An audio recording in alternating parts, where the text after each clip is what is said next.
1 sampai 6. 1, 2, 3. Lalu kekuasaan Tuhan meliputi aku dan Ia membawa aku keluar dengan perantaraan rohnya dan menempatkan aku di tengah-tengah lembah, dan lembah ini penuh dengan tulang-tulang. Ia membawa aku melihat tulang-tulang itu berkeliling-keliling, dan sungguh amat banyak bertaburan di lembah itu. Lihat, tulang-tulang itu amat kering. Lalu Ia berfirman kepadaku, hai anak manusia, dapatkah tulang-tulang ini dihidupkan kembali? Aku menjawab, ya Tuhan Allah, Engkau yang mengetahui. Lalu firman-Nya kepadaku, bernubuatlah mengenai tulang-tulang ini dan katakanlah kepadanya, hai tulang-tulang yang kering, dengarlah firman Tuhan.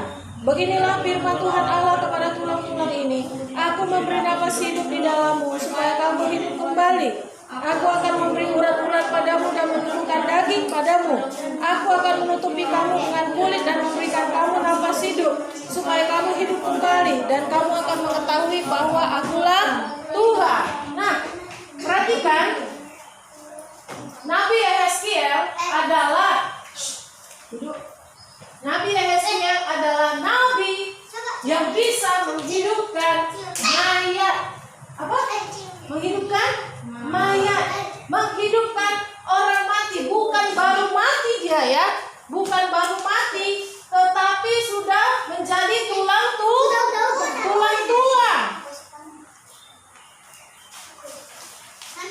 Ya, Nabi Yehezkiel adalah nabi yang dapat menghidupkan mayat orang mati.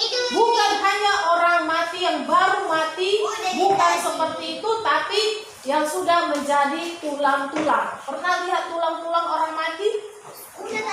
Pernah? Ya, ada seperti itu. Seperti kita ada batak ya, ada istilahnya mengambil tulang-tulang.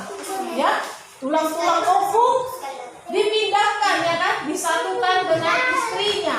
Opung Dori dengan opung Boru disatukan. Nah, ketika tulang-tulang itu diangkat, kita melihat itu sudah tidak ada lagi dagingnya. Namanya sudah tulang-tulang. Tulang-tulang kering. Ya, tulang-tulang kering. Itu bukan paku.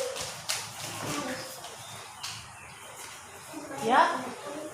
Jadi Tuhan memberikan kuasa kepada Nabi Yehezkiel. Kenapa? Di antara semua nabi, hanya Nabi Yehezkiel yang bisa melakukan mukjizat itu. Karena Nabi Yehezkiel adalah nabi yang sangat taat. Nabi yang sangat taat, dengar-dengaran kepada Tuhan.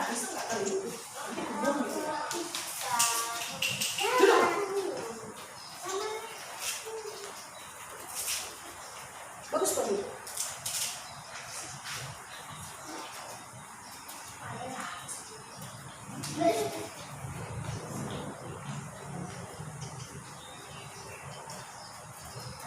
Ya, di antara semua nabi, hanya Nabi Yehezkiel yang diberi kuasa untuk menghidupkan tulang-tulang kering menjadi punya daging, bahkan dia hidup kembali lebih baik dari yang sebelumnya.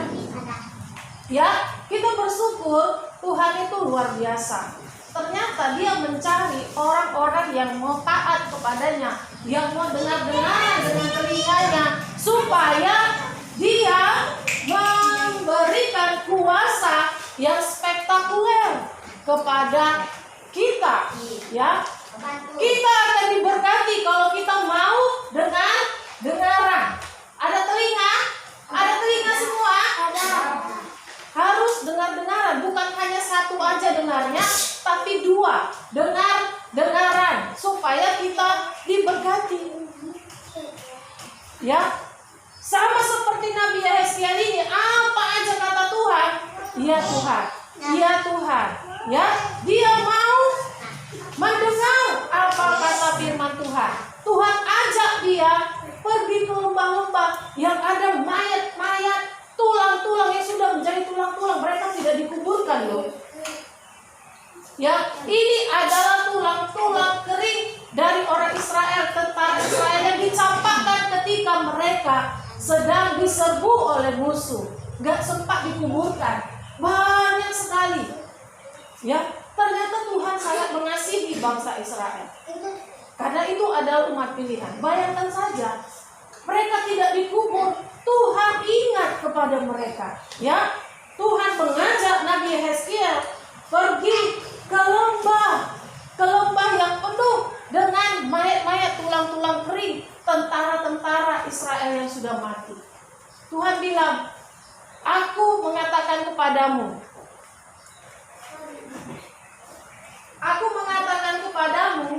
ya, kau harus bernubuat untuk tulang-tulang kering ini, dan kau harus mengetahui bahwa akulah Tuhan.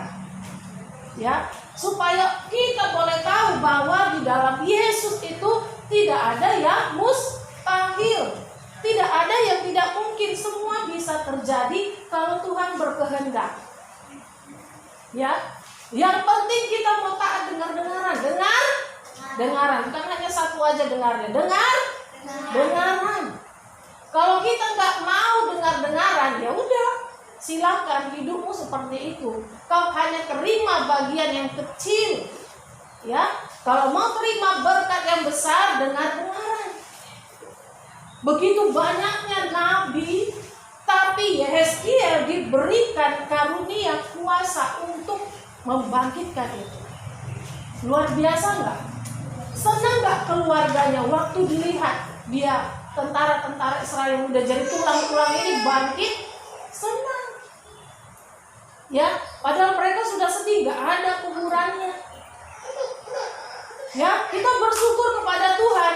Tuhan itu memperhatikan kita. Keadaan kita apapun, Tuhan memperhatikan. Ya, jadi kita bersyukur.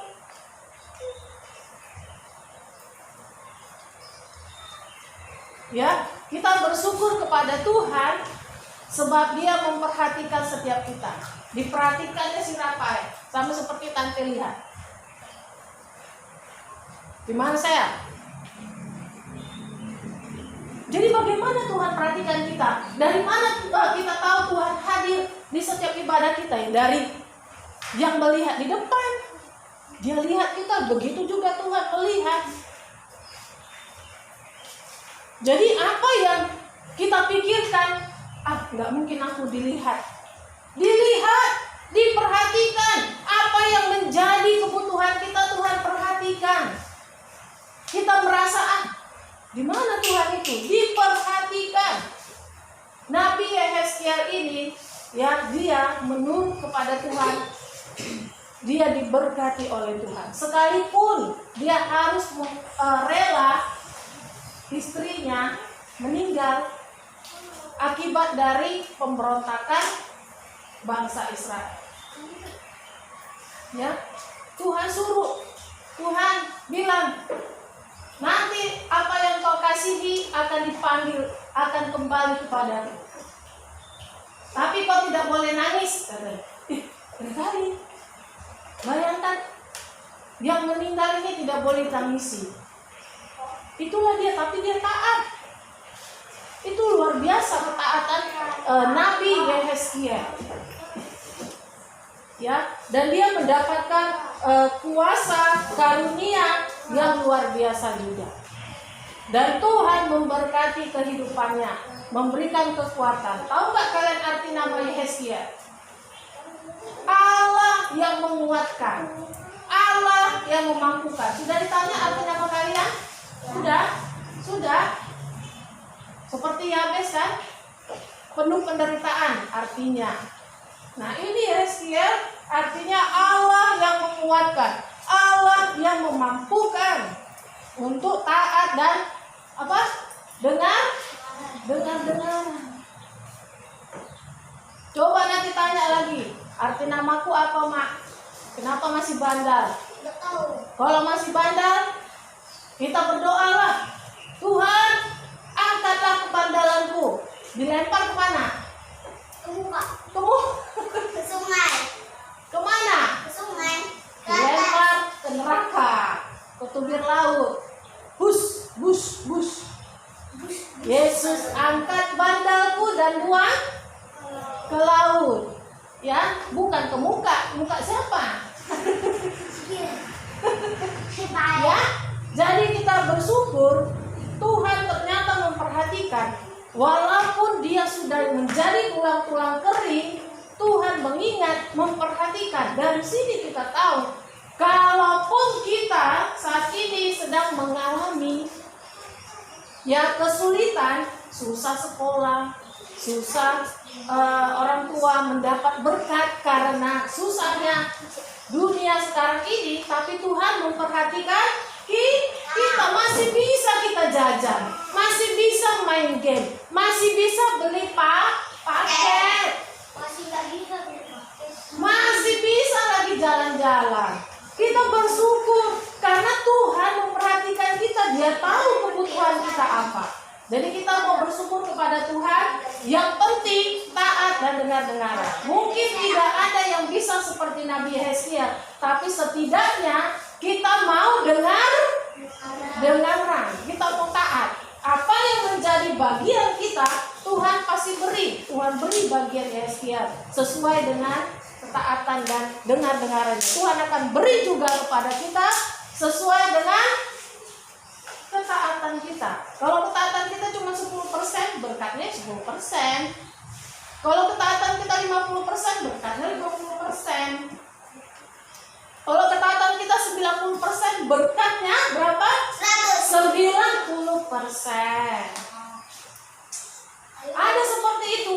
Setiap anak dikasih uang jajan berbeda. Kenapa? Ada yang menyenangkan hati mamanya, ada yang suka buat marah mamanya. Ya, siapa yang suka menyenangkan hati orang tuanya, dikasih lebih. Walaupun sama dilihat, tapi nanti dikasih, ya, diberikan. Jadi jangan salahkan orang tua. Kenapa dia lebih banyak? Kenapa mama beli sama dia ini? Akibat karena ketaatannya berapa? Kurang. Ya, jadi kalau kita mau diberkati, sesuaikan dengan bagian kita. Mau berkat yang besar, lebih lagi taat, lebih besar lagi. Ya, senangkan hati Tuhan seperti Nabi Hezkiel. Ya, dia mendapatkan berkat yang luar biasa, karunia karena ketaatannya, walaupun ada yang harus dikorbankan. Ya, dia harus taat, nggak boleh ini, nggak boleh itu, nggak boleh ini, nggak boleh itu. Dia terima dan luar biasa Tuhan menyatakan kuasanya lewat Nabi Hezkiel. Puji Tuhan, Tuhan Yesus memberkati.